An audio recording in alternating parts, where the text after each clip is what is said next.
안녕하십니까. 개인 투자가들의 경제적 자유를 위한 김기수 주식 더 스토리의 김기수입니다. 9월 19일 일요일 점심입니다. 12시가 넘어가고 있네요. 자, 추석 연휴 긴 시간의 시작이죠. 그런 가운데에서 요즘 가장 핫했었던 중국의 공동부유, 시장 경제는 끝이 났는가 요와 관련돼서 한번 살펴보도록 하고, 또 그 속에서 헝다그룹의 파산 위기와 관련된 이야기가 시장에 도배질되고 있죠. 중국발 리만브라더스 사태가 아니냐라는 이야기까지 나오고 있습니다. 리만브라더스 사태, 2008년 리만브라더스 사태가 났을 때 시장에 엄청난 충격이었죠. 알고 계시는 분들은 다 아실 거고, 대차 대조표상의 위기가 나타나면서 100년 이상의 전통을 갖고 있었던 리만 브라더스가 파산하는 위기, 이런 부분들이 또 헝다그룹 파산으로 재현되는 것이 아닌가 하는 두려움, 이런 부분과 관련돼서 나름 공부하는 시간을 갖도록 하겠습니다. 자, 왜 현 시점에서 시진핑 주석이 공동 부유를 외치고 있는지, 그죠? 시진핑 3기 정책 화두가 된 공동 부유와 관련된 내용 부분을 한번 살펴보면, 시진핑 주석이 올해 7월 달에 공산당 100주년 행사에서 중국이 절대 빈곤을 벗어나 전면적인 샤오캉 사회, 모든 국민이 평안하고 풍족한 생활을 누리는 상태를 완성했다고 자화자찬했죠. 그러면서 공동부유 계획을 발표했습니다. 2049년까지 중산층을 확대하고 공공서비스를 확대, 그리고 부유층 등 고소득층의 비합리적인 소득 규제나, 그리고 지역 및 도농의 균형 발전을 추구하겠다. 자, 내용상으로는 좋아 보여요. 시진핑 국가 주석이 베이다이허 회의 이후에 공동부유는 사회주의의 본질적 요구이고 중국식 현대화의 중요한 특징이라고 언급하면서 질 높은 발전 속에서 공동부유를 촉진해야 된다고 강조한 부분이 지금 진행되고 있는 중입니다. 공동부유는 함께 잘 살자는 말로 부의 분배를 강조하는 개념으로, 걸뜻 보기엔 상당히 좋잖아요. 그죠? 사실 공동부유에 주목하는 이유는 내년에 시진핑 3기, 즉 장기 집권을 앞두고 새로운 국정 운영 목표가 될 수 있기 때문입니다. 시진핑 주석이 공동부유를 발표한 이후에 중국의 주요 빅테크 기업들이 거액의 기부금을 내면서 공동부유 정책의 지지 의사를 밝히고 있죠. 내고 싶어서 냈겠습니까? 그죠? 빅테크 기업들에 대한 강력한 규제 움직임이 큰 틀에서 공동부유 정책 추진의 일환일 가능성이 높다라고 하는 부분인 거죠. 자, 이제 제 얼굴 뒤로 보이는 중국의 불평등 요 부분, 그러니까 지니계수와 관련된 부분을 이야기를 하려고 합니다. 지니계수라는 건 소득 분배의 불공정성을 간접적으로 나타내는 지표를 이야기하죠. 전체 소득계층을 모아놓고 저소득층과 고소득층의 비율을 통해서 소득의 불균형 정도를 계산할 때 쓰이는 계수인데, 이 지니계수가 높을수록 저소득층과 고소득층의 이 계층 간 불평등이 심하다는 걸 의미하는데, 최근에 중국의 이 지니계수가 0.385로 올라와 있죠. 브라질이나 미국보다 낮지만 우리나라나 독일, 이탈리아 이런 부분들보다는 높은 그런 지니계수를 나타내는 이런 사회적 불평등을 일정 정도 해소하려고 하는 노력이 지금 시진핑 주석의 이 표면적인 이유지요. 사실 뭐 지니게스가 이야기가 나왔으니까 우리가 엥겔 지수라는 이야기도 들어보셨잖아요. 엥겔 지수는 일정 기간 가계 소비 지출 총액에서 식료품비가 차지하는 비율을 우리가 엥겔 지수라고 하고 가계의 생활 수준을 가늠하는 척도로 사용하죠. 자, 이런 사회적 불균형, 소득 간의 불균형, 그런 가운데 이제 그것이 커지면 내부에 갈등이 생기게 되고, 그죠? 그러니까 그런 내부 갈등이나 불균형 해소에 주력하겠다는 의지로 이 정치적 구호를 공동 부유로 내세우고 있는 겁니다. 사실 이 시진핑의 공동 부유는 정치적 구호를 넘어서 저출산, 청년 실업 문제, 이런 구조적인 문제를 해결하기 위한 목표를 기본으로 삼고 있어요. 자, 중국 출산율을 보시면 왼쪽 도표에 지금 현저하게 내려가고 있죠. 최근 두 자녀 허용 이후에도 가파르게 하락하고 있는 상황이고, 중국의 청년 실업률도 지금 16에서 24세 기준으로 15.4%. 그러니까 한국 청년 실업률이 지금 8.9%인데도 난리잖아요. 그런데 거기에 2배 정도 되는 이 중국의 경우에는 엄청난 실업률 고통에 지금 놓여 있다는 겁니다. 반면에 주택가격 상승률은 지금 이렇게 올라가고 있는 상황이고, 그런 상황 속에서 중국 도시가계의 소비 성향은 갈수록 하락하면서 도시 쪽 부분에 있어서 소비 부분이 62.8%까지 지금 하락하면서 중국의 내수 위주 성장 전략에 중대한 위협 요인이 다가오고 있다라는 거예요. 자, 이런 흐름들 속에서 사실 미국이 중국과 싸움, 미중 무역 전쟁이라든지 전체적인 정치, 경제, 사회, 문화, 이 모든 부분에서 주도권을 놓고 싸우고 있는 과정에 미국은 탄탄한 내수를 기반으로 해서 자생할 수 있는 힘을 갖고 있지만, 중국은 그죠?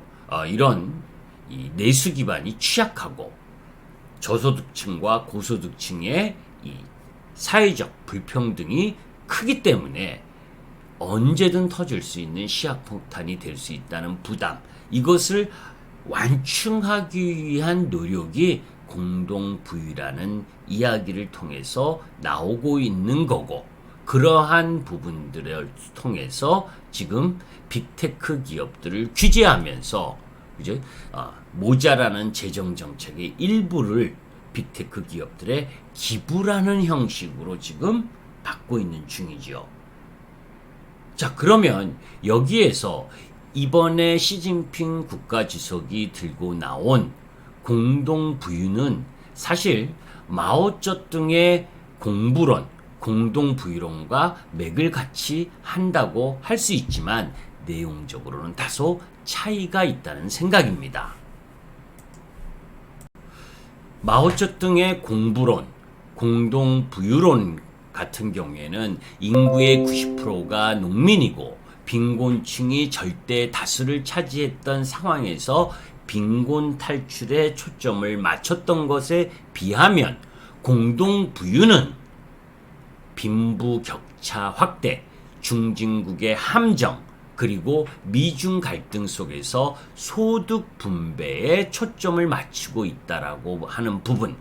그러니까 공동부유가 가지고 있는 또 다른 의미는 성장 일변도의 우선주의 정책에서 소득 분배 중심으로 방향이 전환되니까, 그죠? 이 부분은 우리 주식시장에도 영향을 미칠 수 있는 요소인 거고,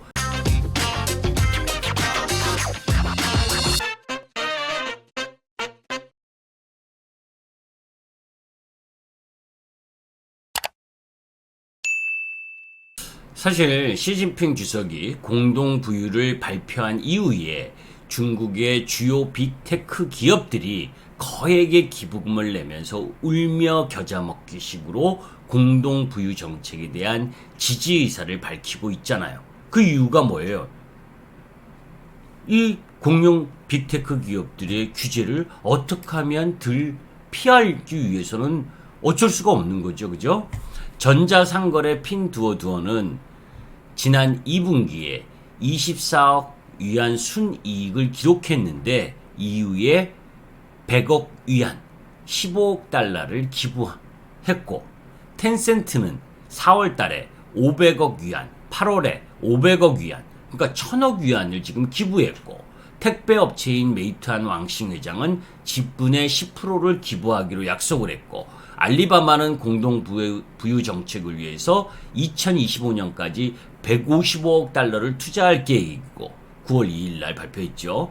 공동 부유 정책을 시행하기 위해서는 정부 재정 및 적자 확대가 불가피한데 대기업들의 기부 및 투자는 정부 재정 부족을 상쇄해 줄 것으로 예상하는 부분.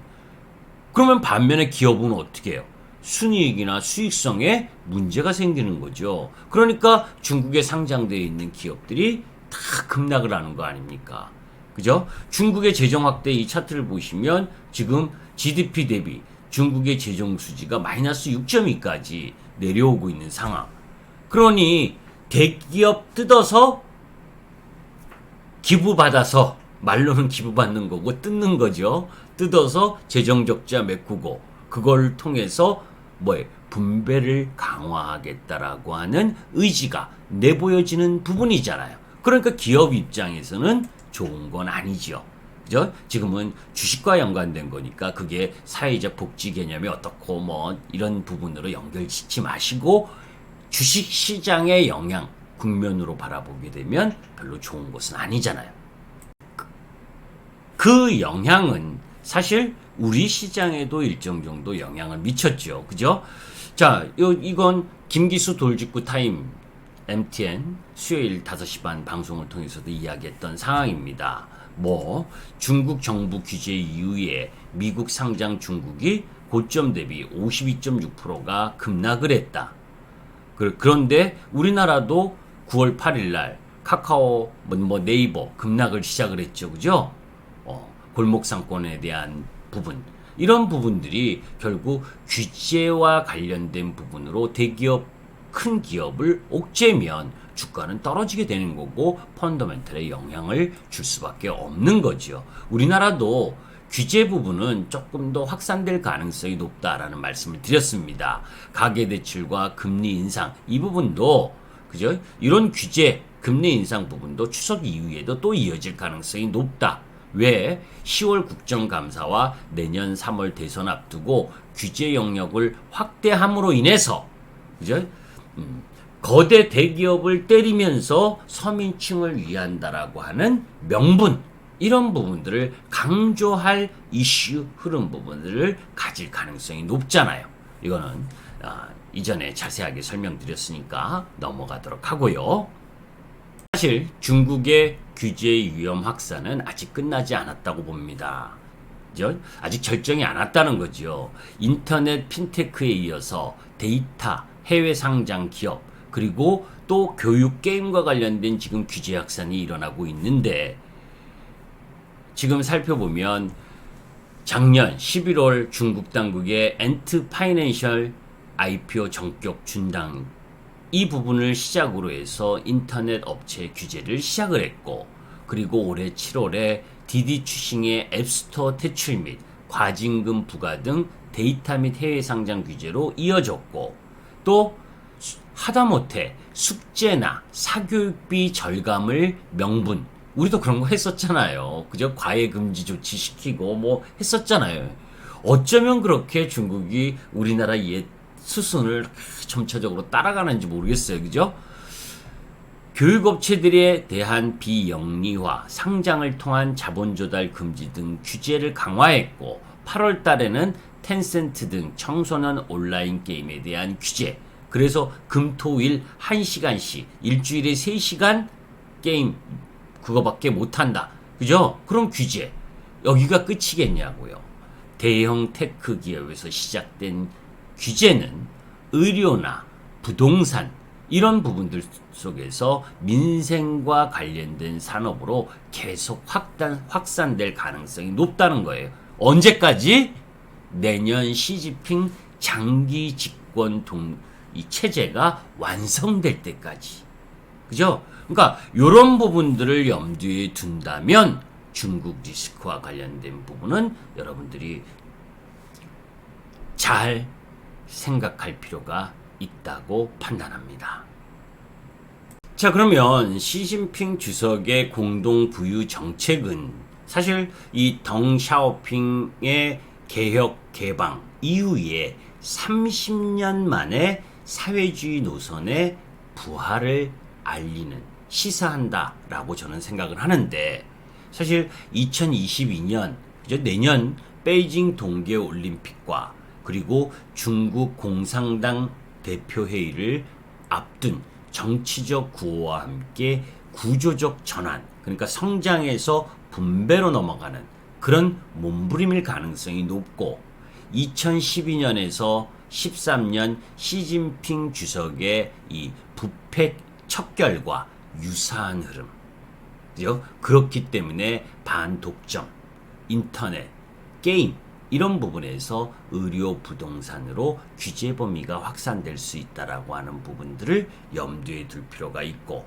그런 가운데에서 내년에 이 베이징 동계올림픽이 2022년 2월 4일에서 2월 20일로 예정되어 있는데, 이 부분 속에서 미국과 유럽 등 서방 국가들의 보이콧 가능성이라든지 또 성공적 개최를 위해 강력한 제로 코비드 관련 정책 시행을 할 수 있다라고 하는 부분, 이런 부분도 염두에 둬야 되고, 또 거기에서 시진핑 주석이 사면임 그리고 상무위원을 교체하는 이 중국 공산당 대표회의가 내년 10월에 예정되어 있습니다. 평화적인 권력 이양을 뒷받침했던 칠상팔하 불문율이 지켜질지, 그죠? 이 이야기는 뭐냐면 7인 상무위원 가운데에서 3명이 퇴진 대상인데, 그죠? 자연스러운 퇴진이 이루어질 수 있느냐, 그리고 연임을 위해서 어느 때보다 강력한 위상과 권력 장악이 필요한 시진핑이 어떠한 부분을 계속 펼쳐질 것이냐, 정책적 흐름, 이런 부분들을 염두에 둘 필요가 있죠. 그죠? 자, 이제 그런 가운데에서 시진핑 주석의 3기 정권의 화두가 될 이 공동부유, 이런 부분들 속에서 정부의 개혁 정책이라든지 이런 부분들이 신뢰를 받아야 되는데, 지금 신뢰는 그렇게 높지 않은 편입니다. 왜냐하면 모든 정책이 성공하는 부분이 아니지요. 그리고 분배 정책이라는 건 복잡하고 쉽지 않은 거고, 그런 가운데에서 아까 말씀드린 것처럼 이 대기업이나 강력한 규제나 이런 부분들은 단기적으로는 개별 기업들 이런 부분에게 수익성 리스크가 발생을 하기 때문에 자금의 이탈이 발생할 수밖에 없는 부분, 그런 부분이 중국이나 글로벌 전체적인 성장의 위험 요인으로 올 수 있다는 것도 염두에 둬야 됩니다. 그런데 그런 가운데에서 지금 헝다그룹의 파산 위기, 이 이야기가 지금 시장에 도배질되고 있잖아요. 그죠? 자, 그러면 헝다그룹과 관련된 내용을 한번 보도록 하겠습니다. 자, 중국 헝다그룹 파산 우려와 관련된 부분, 중국의 헝다그룹이라고 하는 부분은 제2의 부동산 개발 업체죠. 중국에서 두 번째로 큰 부동산 업체입니다. 그래서 이 중국 헝다그룹의 파산 위기가 나오니까 이 9월 17일 날 이 중국 최대 보험사인 핑안보험도, 그죠? 이 타격을 받을 수 있다라고 하는 부분 때문에 같이 급락하는 모습도 보여주고, 그죠? 사실 이 헝다그룹 부채는 약 3,050억 달러, 그러니까 약 우리나라 기준으로 350조가 이상입니다. 350조 이상.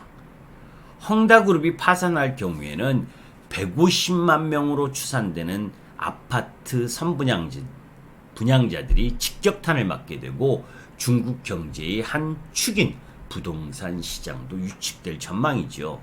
그죠? 자, 그래서 뭐 헝다그룹이 계속 급락을 하고 있었던 부분이고, 지난해 말 헝다그룹이 중국 정부에 낸 보고서에 따르면 헝다그룹은 128개 이상의 은행과 120개 이상의 기타 금융기관에 채무를 지고 있고, 이 중에는 국제적 투자은행 또는 펀드도 포함되어 있고, 특히 세계 최대 펀드인 미국의 블랙록과 세계 최대 투자은행인 골드만삭스, 이런 미국의 여러 투자은행들도 헝다그룹에 물려 있습니다. 중국 당국은 헝다그룹발 위기가 확산될 경우 헝다그룹이 구조조정을 하는 대신 당국이 긴급 자금을 투입하는 방법으로 개입할 가능성이 크다고 전문가들은 이야기를 하고 있는데, 반드시 그런 건 아니죠. 그죠? 자, 이제 이런 중국 헝다그룹의 채무 변제 일정 단박에 이제 내일 우리 시장으로는 열리지 않지만 9월 20일 날 은행 일부 이자 채무 변제를 해야 되고, 23일 날 8,350만 달러의 만기가 돌아오고, 29일 날 채권 4,750만 달러의 만기가 돌아옵니다.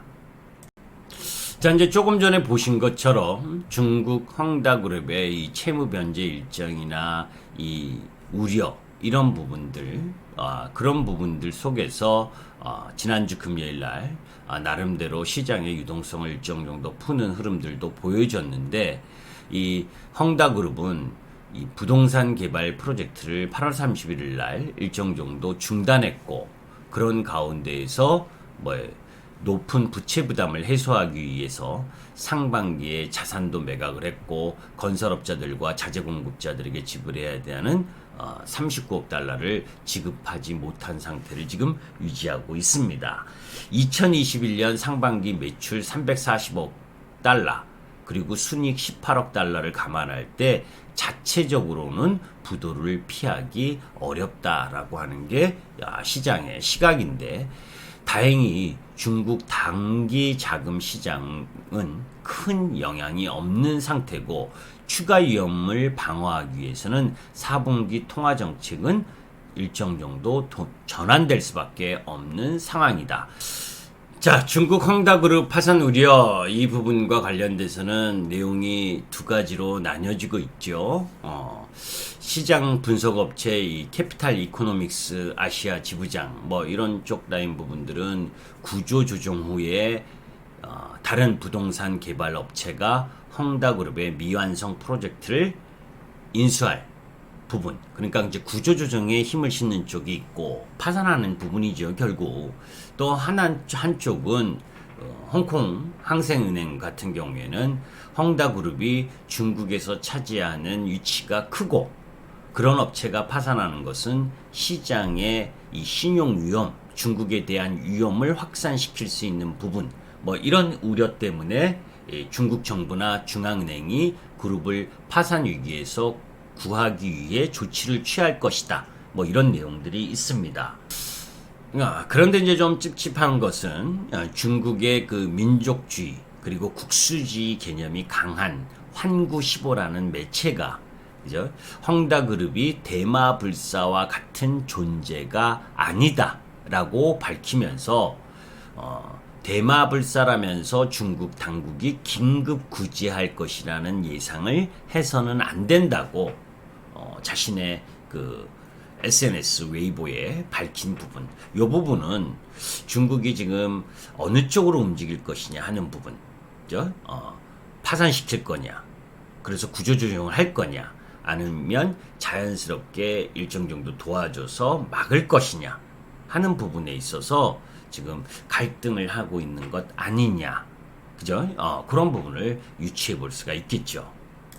자, 좀 어려운 주제입니다. 그죠? 그리고 저도 어느 쪽 방향 흐름으로 확신을 갖기가 쉽지 않은 내용들이고, 자, 이제 그런데 그 부분을 이제 다시 한번 정리 개념으로 보면, 중국의 이제 이 공동 부유라는 개념을 시진핑 국가주석이 강조할 수밖에 없는 이유는 대내적 상황과도 무관치가 않다고 보는데, 아까 이야기했던 내년 가을 당 대회를 앞두고 이 집권 3기이자 장기 집권 체제를 만들기 위한 사전 포석으로 인민이라고 하는 그죠? 이 못 사는 층들의 불만을 잠재우는 가운데에 공동 부유를 아젠다로 들고 나온 것으로 이제 생각할 수가 있고, 그런 가운데에서 빈부격차라고 하는 부분을 해소하기 위해서 성장 일변도에서 분배 정책으로 전환하는 부분, 이런 부분들은 비단 중국뿐만이 아니라 미국도 그렇고 우리나라도 그렇고 이런 글로벌적으로 분배주의 흐름 부분으로 갈 가능성이 높은 흐름, 이런 부분들, 그런 가운데에서 지금 덩 샤오핑의 이 선불론에 힘입어 성장 주도 정책을 갔었던, 그래서 거기에서 혜택을 많이 받는 흐름으로 갔었던 빅테크 기업으로 성장하는 과정에서 중국 내 빈부 격차가 강화된 부분을, 그런 부작용을, 또 부동산 가격 급등이라고 하는 부분, 뭐 여러 가지 이 우리나라 비슷하게 진행되고 있는 이 사회 불균형, 불평등, 이런 부분들을 잠재우려고 하는 부분. 사실 중국 같은 경우에는 빈부격차가 엄청나거든요. 14억 인구 중에 6억 명이 월 수입 약 18만 원, 1000위안 미만이라는 통계가 있어요. 엄청나죠? 그죠? 상위 1%가 가진 자산의 비중이 지난해 말 기준 30.6%. 그래서 20년 전에 20.9%에서 크게 뛰었다는 크레디트 스위스의 보고서도 있습니다.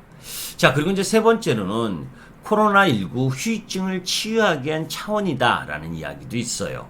코로나19 확산 방지를 위해서 강력한 방역 체제. 그 이제 내년에 이제 그 동계올림픽도 있으니까 그런 부분들 때문에 이 방역 체계를 강화하고 통제를 강화하다 보니까 내수 회복이 상대적으로 선진국에 비해 지연되는 결과를 초래했고, 사실 미국이나 우리나라 뭐 이런 경우에는 이 코로나 치유 이 부분의 한 부분으로 재난지원금이라는 명분으로 돈도 뿌렸잖아요.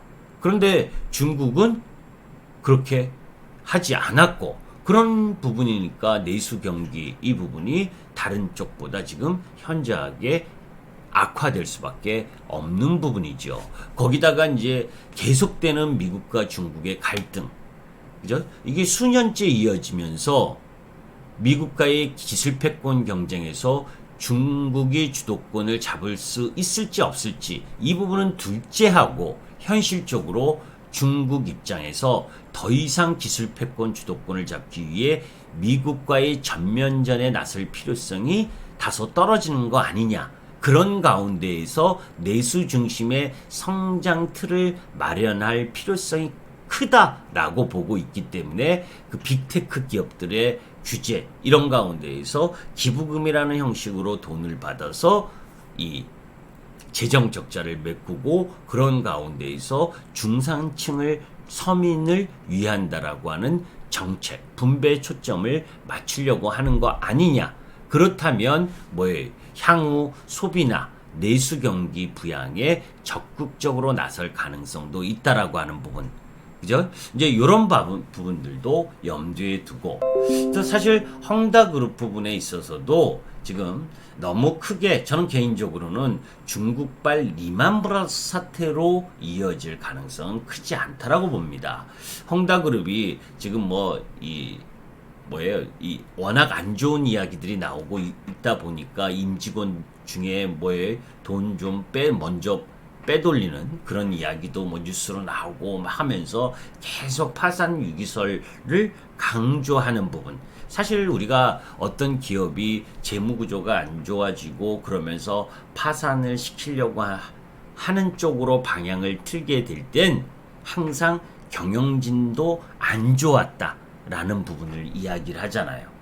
그래서 아까 황구시보 이야기를 했지만 일정 정도 그런 경영진의 이 부도덕한 부분을 그런 이슈가 커진다면 저는 이 헝다그룹의 파산, 구조조정 쪽으로 좀 무게가 실리는 그런 흐름으로 갈 가능성이 높다라고 보는 거고, 그죠? 그런 임직 경영진의 이야기들이 그렇게 무마되는 흐름으로 일정 정도 간다면 정부의 지원 흐름으로 가는 그런 부분으로 볼 수가 있는데, 일단 요거는 조금 시장에 단기적인 충격이 좀 될 수 있는 부분이다.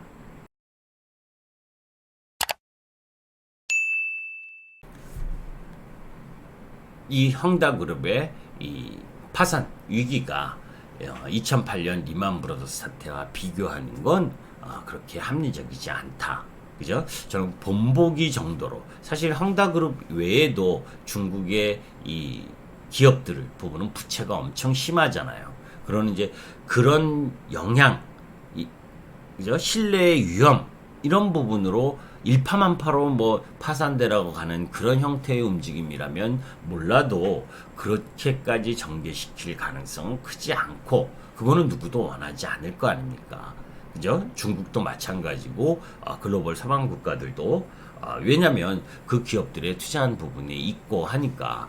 그래도 일단 그런 흐름들 속에서 조심은 해야죠. 그러니까 중국의 이 소비나 그리고 중국 관련 기업들, 우리나라 기업들 중에서도 직접적인 피해가 될 수 있는 쪽보다는 구조적으로 성장할 수 있는 쪽으로 포커스를 좀 맞출 필요가 있는 부분, 이런 부분들을 염두에 두면서 바라볼 필요가 있다.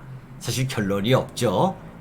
그러니까 제가 말씀드리고자 하는 핵심은 중국이든 미국이든 우리나라든 대부분의 국가들이 인구의 감소, 고령화 이런 부분들 속에서 이 고소득층과 그리고 저소득층의 불균형 이런 부분들을 해소하는 과정, 그런 과정 속에서 이 경기의 성장률이 높게 갖고 가는 것보다는 저성장 국면이라는 걸 제가 매번 이야기하잖아요. 코로나19 이전에도 저성장이었다. 그러니까 경기 성장 부분에 포커스를 맞춰서 경기 민감 섹터의 비중을 늘리기보다는 구조적으로 성장할 수 있는 산업 이런 쪽에 포커스를 맞춰야 된다라고 하는 부분, 그래서 선택과 압축을 해야 된다라고 하는 부분, 이런 부분을 이야기하고자 궁극적으로 이 화제를 오늘 영상을 올렸습니다. 저도 오늘 밤에는